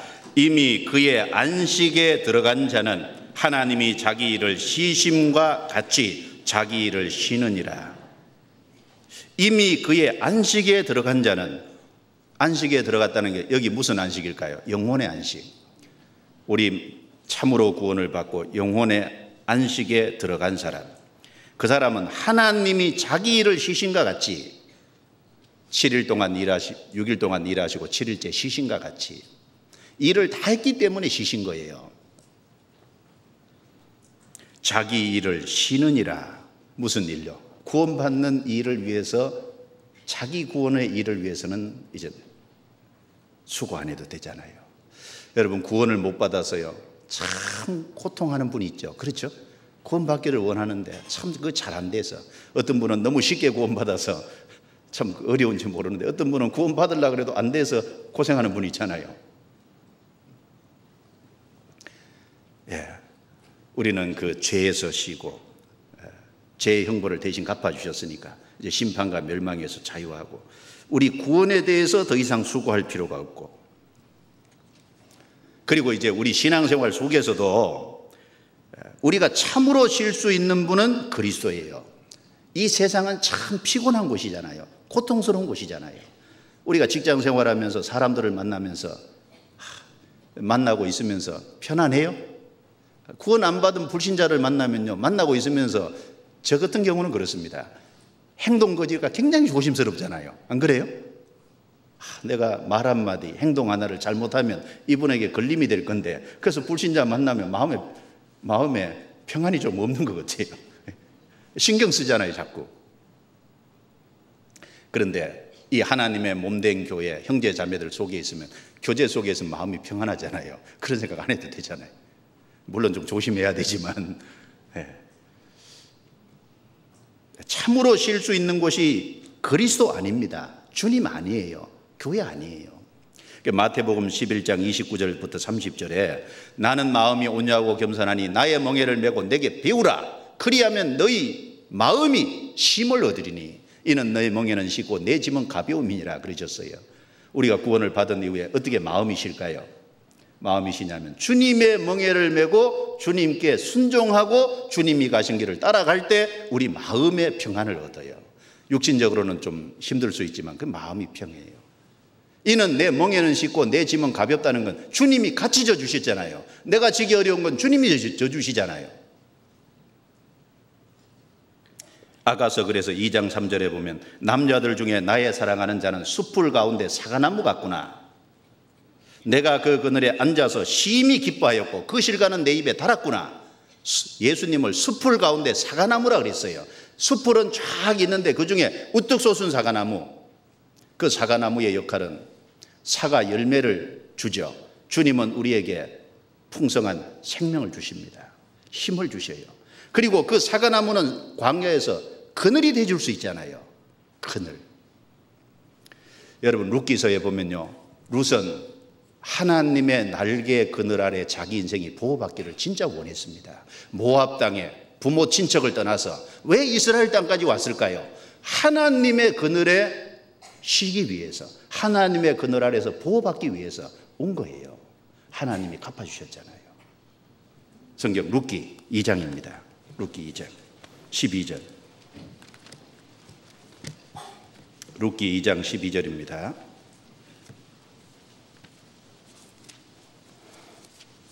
사사기 룻기 2장 12절. 자, 같이 읽어볼까요? 여호와께서 내 행한 일을 보응하시기를 원하며 이스라엘의 하나님 여호와께서 그 날개 아래 보호를 받으러 온 내게 온전한 상 주시기를 원하노라. 이스라엘의 하나님 여호와께서 그 날개 아래 보호를 받으러 온 내게, 이것은 보아스가 나오미에게 한 말입니다. 아니, 룻에게 한 말이에요. 예, 룻은 정말 하나님 날개 그늘 아래 보호를 받으러 왔어요. 하나님이 갚아주셨어요. 하나님께서 남편도 주셨죠. 그리고 자식도 주셨죠. 그리고 바로 예수님의 족보에 들어가는, 원래 모압 사람은 한두 대뿐 아니라 영원히 이스라엘 총회에 들어오지 못하리라 그랬어요. 그런데 모압 여자인 룻이 하나님의 총회에 들어왔잖아요. 어떻게? 그게 은혜입니다. 은혜. 바로 그 날개 그늘 아래 보호를 받으러 온 그게 바로 그리스도의 족보 속에 들어가는 그 영광을 허락했습니다. 그래서 이방 여인으로서 그리스도의 족보 속에 들어온 여인이 됐어요. 여러분 엄청난 축복 아닙니까? 그 날개 그늘 아래 보호를 받기 원하는 그에게 하나님은 충분히 보상해 주셨어요. 그러면 우리 인생도 살아가는 가운데 여러 가지 어려움이 있는데 큰 바위 그늘 같은 그 주님을 우리의 보호자로 삼고 살아야 되지 않겠습니까? 예, 거기서 우리는 안식하고 거기서 우리는 만족할 수 있을 겁니다. 그래서 우리가 성령을 받음으로 말미암아 그리스도를 통해서 얻을 은혜가 무엇인지를 세 가지로 이렇게 말씀을 해 주셨습니다. 이사야 32장 다시 보죠. 자, 그 은혜를 받은 이제 고명한 자는 삶이 어떻게 변화될까요? 3절부터 5절. 자, 이게 삶이 변화되는데 어떻게 변화되는지 한번 봅시다.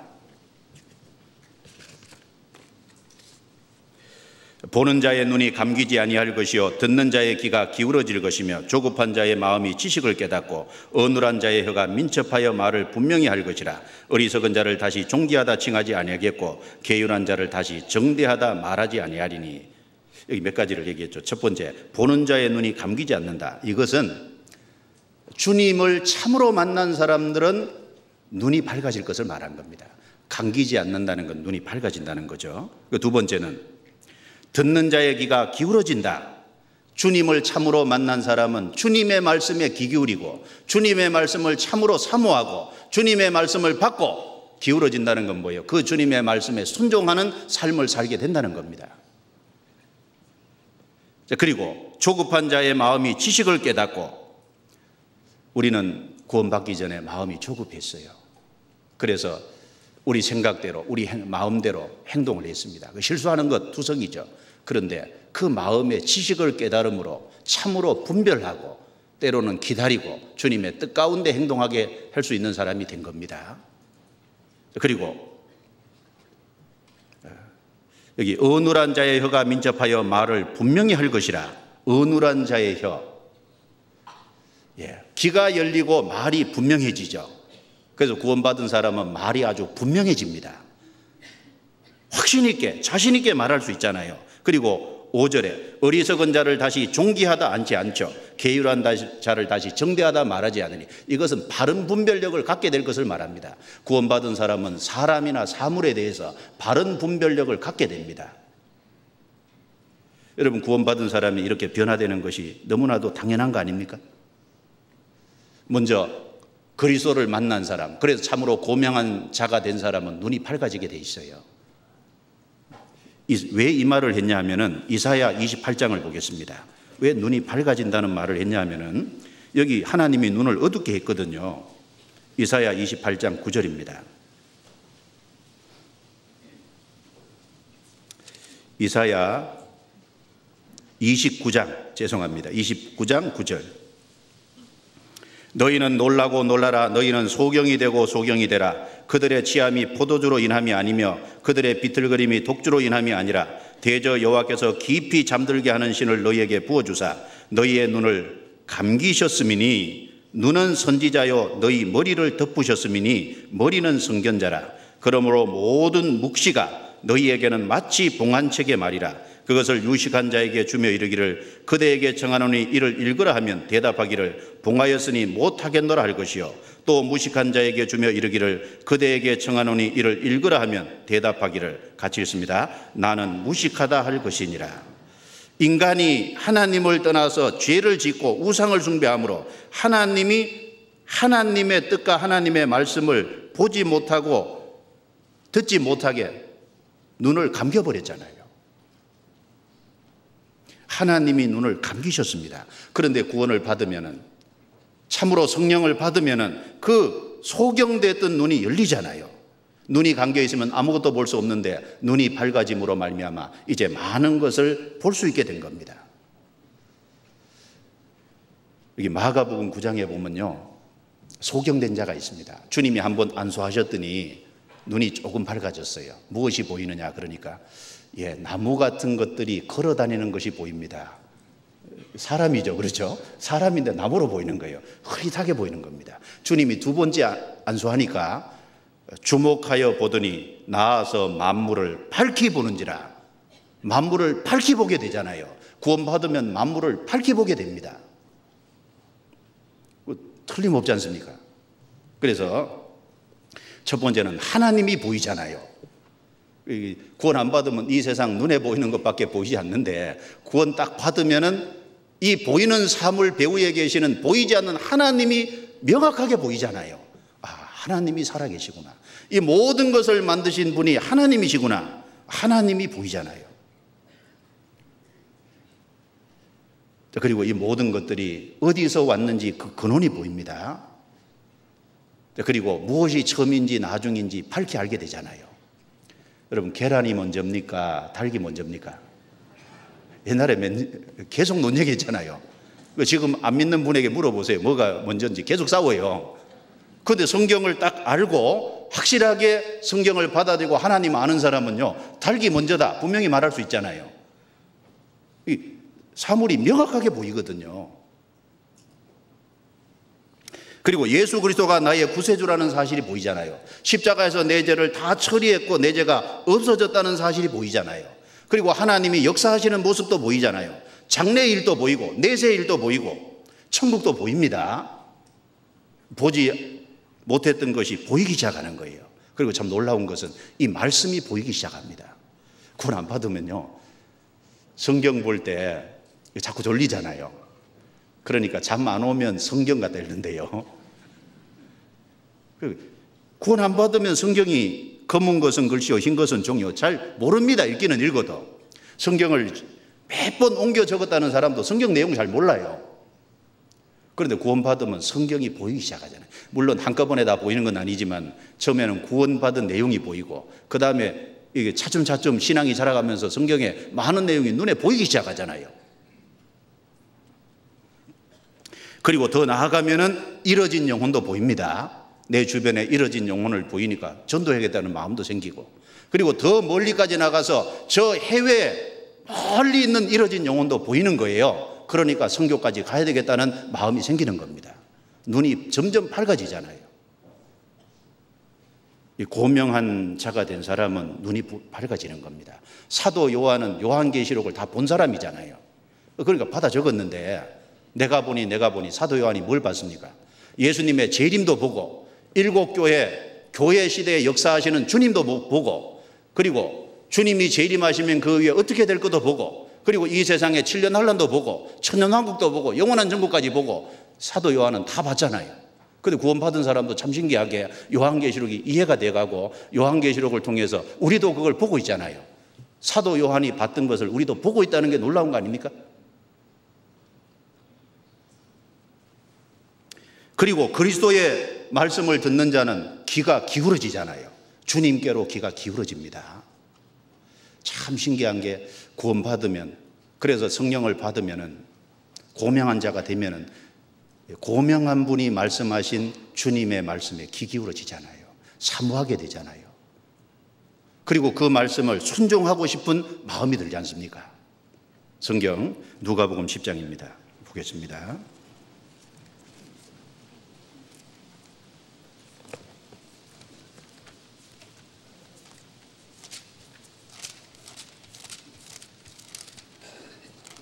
누가복음 10장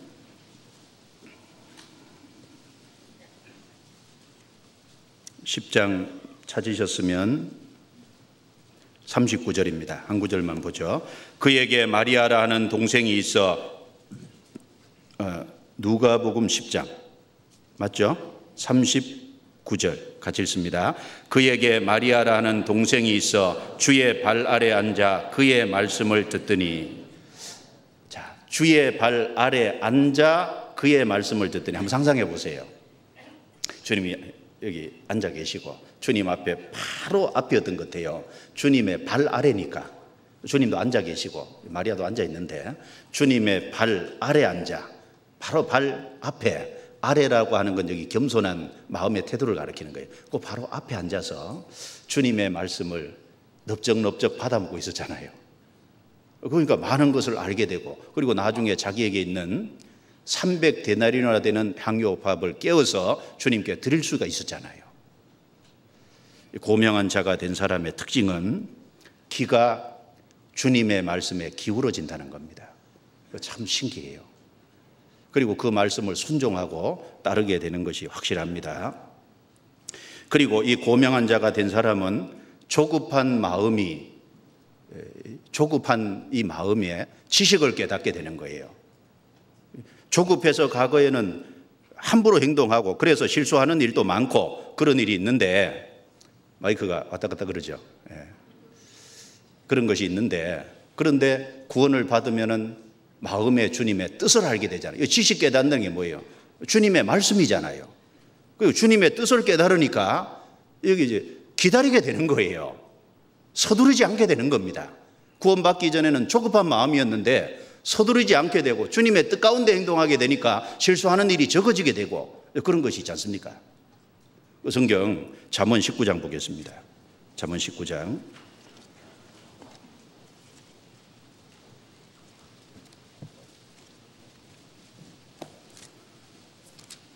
잠언 19장 2절 3절을 보겠습니다.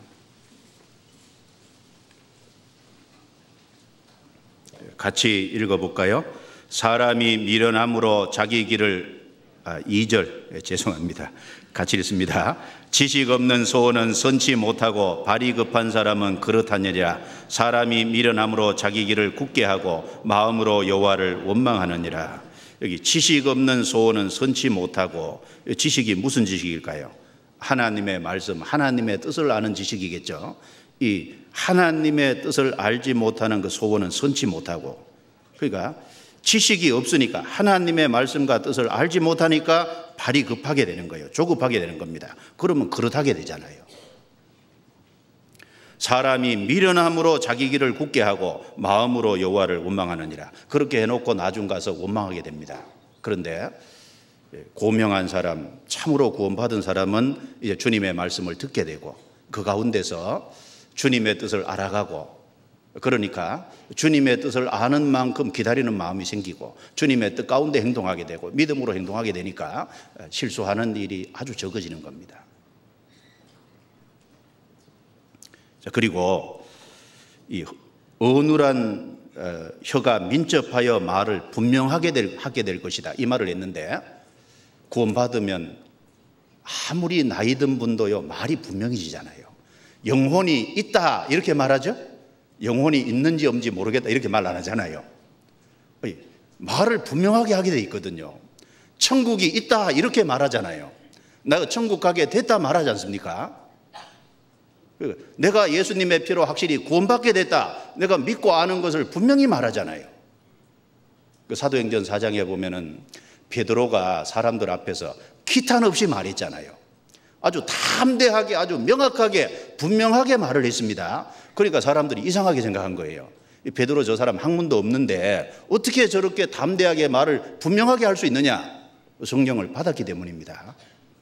성령을 받았기 때문에, 고명한 자가 됐기 때문에 말을 분명하게 하잖아요. 그래서 구원받은 사람은 확실하게 바뀝니다. 그리고 이 바른 분별력을 갖게 되잖아요. 어리석은 자에게 존귀하다고 말하지 않죠. 어리석은 자는 어리석다고 말하고, 그리고 존귀한 자는 존귀하다고 말하게 돼 있고, 게으른 자는 게으른 자라고 말하게 돼 있고, 게으른 자를 정대한 사람이다 이렇게 말하지 않게 된다는 겁니다. 우리가 구원을 받기 전에는요, 사람 보는 눈이 별로 없었어요. 사람을 세상적인 기준으로 보게 돼 있잖아요. 세상에서 큰일한 사람, 세상에서 어떤 엄청난 일을 한 사람, 그러면 정대한 사람 이렇게 생각하잖아요. 그런데 구원 받으면요, 구원 못 받으면 정대한 사람 아닙니다. 아무리 세상에서 큰일 있고 많은 일을 해도 그 어리석은 자, 게으른 자에 불과한 거예요. 누가 존귀하고 누가 정대하고 누가 고명한 자입니까? 구원 받아야 그렇게 되는 거예요. 구원 받으면 분별력이 바르게 생기잖아요. 왜 그렇습니까? 성령이 와 계시기 때문에 그런 거예요. 구원 받으면 사람을 육체대로 보지 않습니다. 구원 받기 전에는 사람을 육체대로 봤잖아요. 구원 받으면 그리스도를 통해 보는 거예요. 구원 받으면 말씀이라는 기준을 통해서 사람 보게 돼 있습니다. 아무리 초라해 보여도요, 부자보다 나사로가 존귀한 사람인 거예요. 그렇지 않습니까? 구원 받아야 정대한 사람이 되는 거예요. 성경 고린도후서 5장을 보겠습니다. 고린도후서 5장.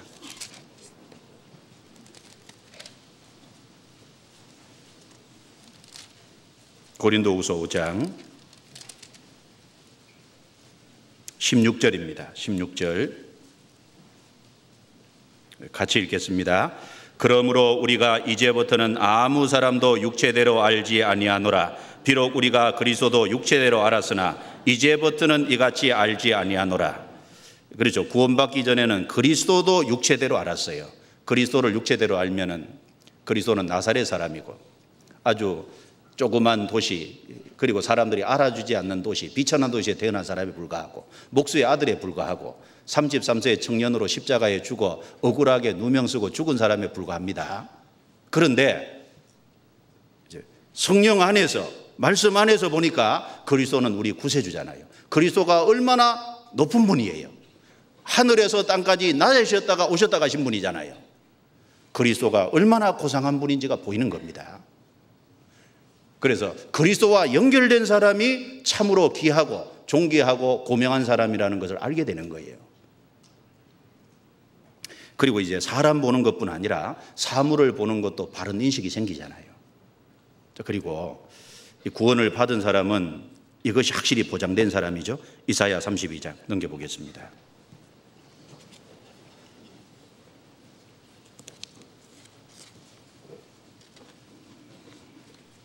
이사야 32장 16절입니다. 그때 공평이 강야에 거하며 의가 아름다운 밭에 있으리니 의의 공연은 화평이요 의의 결과는 영원한 평안과 안전이라. 물론 이것은 1절과 연결해서 메시아 왕국이 이루어질 때 공평과 정의로 나라가 다스려질 것을 말하는 동시에 초림하는 그리스도로 말미암아 이루어질 것을 동시에 말하는 겁니다. 그 17절에 보면은 의의 공연은 화평이요 의의 결과는 영원한 평안과 안전이라. 참 구원받은 사람은 하나님과 화평이 이루어진 사람이잖아요. 그래서 로마서 5장에 보면은 그리스도로 말미암아 하나님과 한목되었으니 그리고 하나님과 화평을 누리자고 했잖아요. 그리스도로 말미암아 의를 얻은 사람은 하나님과 화평하게 됐으니까 이제 화평을 누리게 되는 겁니다. 여기 의의 공효는 참 말이 어렵죠. 의의 공효는 참 말이 어렵습니다. 의를 실행하여 얻은 효과를 말하는 겁니다. 우리에게는 의가 있어요, 없어요? 우리에게는 없잖아요. 그럼 이 의는 누구를 말하는 거예요? 그리스도의 의, 하나님의 의를 말하는 겁니다. 예수 그리스도께서 십자가에 죽으심으로 우리의 죄를 가져가시고, 그리고 예수님이 성경을 다 이룬 생애, 그게 의잖아요. 그 의는 우리에게 넘겨주셨잖아요. 그래서 우리를 무죄자가 되게 하시는 동시에 우리를 의롭다고 하셨잖아요.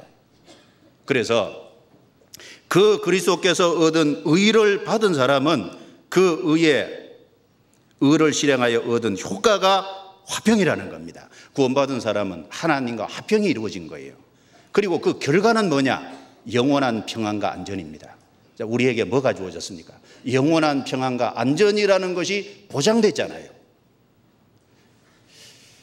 고명한 사람에게는 영원한 평안과 안전이 약속된 겁니다. 그래서 요한일서 2장 25절에 그가 우리에게 약속하신 약속이 이것이니 곧 영원한 생명이니라. 영원한 생명이 약속됐잖아요. 안 이루어집니다. 그래서 우리 성경 암송할 때 했죠. 요한복음 10장 28절 29절에 내가 저에게 영생을 주노니 영원히 멸망치 아니할 터요 또 저희를 내 손에서 빼앗을 자가 없으리니 나와 아버지는 하나이니라. 그렇죠. 우리에게 영생이 주어졌고, 그리고 그것은 이루어지지 않습니다. 영원한 평안과 안전이 보장된 거예요. 누구에게? 고명한 자에게. 주님으로 참으로 연결돼서 성령을 받은 사람에게 그것이 진짜로 이루어진 겁니다. 자, 그러면 고명한 자가 해야 될 일이 뭘까요? 고명한 자는 고명한 일을 도모하나니 그는 항상 고명한 일에 서리라. 하나님이 고명한 사람이 하기를 원하는 것이 있습니다. 고명한 사람은 고명한 일을 도모하는 것을 원하는 거예요. 고명한 일이 뭘까요? 몇 가지를 좀 정리해 볼 수 있습니다. 예수 그리스도를 알아가는 일이 고명한 일 맞죠? 바울 사도가 빌립보서 3장에 보면 예수 그리스도를 아는 지식이 가장 고상함을 인함이라. 예수 그리스도를 아는 지식이 가장 고상하잖아요. 그 예수 그리스도를 점점 알아가는 일, 그것이 우리가 고명한 사람이 해야 될 일이잖아요. 그리고 예수 그리스도를 높이고 섬기는 일, 예수 그리스도를 경외하는, 하나님을 경외하는 일, 섬기는 일, 그게 고명한 일이잖아요. 그리고 하나님의 영광을 위해서 이 교회 안에서 되어지는 모든 일이 고명한 일이잖아요. 교회 안에서 교제하는 것도 성도들이 모여서 모임을 하는 것도 고명한 일이고, 여러분 우리가 모임할 때 모이는 그 고명한 일입니다. 정말 하나님 보실 때 그 존귀한 일인 거예요. 그 정말 가치 있는 일인 겁니다. 형제자매들이 서로 모이는 모임도 고명한 일이고, 그 안에서 형제자매들을 세우고 붙잡아주는 일도 고명한 일이고, 그 안에서 형제자매들을 섬기기 위해서 형제자매들을 대접하는 일도 고명한 일이고, 서로 사랑하는 일도 고명한 일이고, 그리고 그 안에서 형제자매들이 실수했을 때 용서해 주는 것도 고명한 일이고, 형제자매들을 신앙이 좀 어려울 때 붙잡아 주는 것도 고명한 일이지 않습니까? 그리고 우리가 고명한 일은 저 바깥에 이뤄져 있는 사람을 주님 품으로 인도하는 것도 고명한 일이잖아요. 구원받은 사람은 고명한 자이기 때문에 고명한 일을 계획합니다. 여러분 뭘 계획하십니까? 우리가 그리스도 안에서 모임을 계획하잖아요. 우리가 그리스도 안에서 형제자매를 어떻게 세울까 계획하잖아요. 우리가 형제 모임 안에서 어떻게 봉사할까 계획하잖아요. 어떻게 서로 사랑할까, 어떻게 서로 붙잡아줄까, 어떻게 대접할까, 그 모든 것이 다 고명한 일입니다. 이뤄진 영혼을 주님 품으로 인도하는 것은 가장 고명한 일이 될 겁니다. 바울 사도는 사도행전 20장 24절에 나의 달려갈까 주 예수께 받은 사명 곧 은혜의 복음 증가하는 일을 마치려 하면은 나의 생명을 조금도 귀한 것으로 여기지 아니하노라. 조금도 귀한 것으로 여기지 않는다고 했습니다. 가장 고명한 일, 사실 수양의 기간에 지금 이루어지고 있잖아요. 그 우리의 시간을 드리고 몸을 드리고 물질을 드리고 마음을 드리고 힘을 드리고 재능을 들여서 그 일을 지금 하고 있잖아요. 많은 사람이 땀 흘리고 수고하고 있습니다. 우리가 그 일을 위해서 기도하고 있습니다. 그거 다 고명한 일입니다.